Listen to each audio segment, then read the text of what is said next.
BBC Transport and Tool staan vir Bethlehem Brake and Clutch Services. Transport and Tool is bygesit omdat die besigheid baie uitgebrei het met nuwe dienste. Hulle ondersteun die landbou, vervoer en meganiese industrieë in die omgewing met onderdele, vervaardiging en tegniese ondersteuning.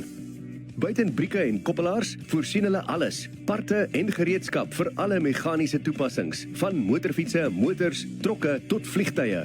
BBC het begin in 1985 deur my pa Brian Timmins en ek het hier gespring in 1994. Ons doen brakes en clutches, maar ons het sedertdien uitgebrei na transport spares, verkoelers.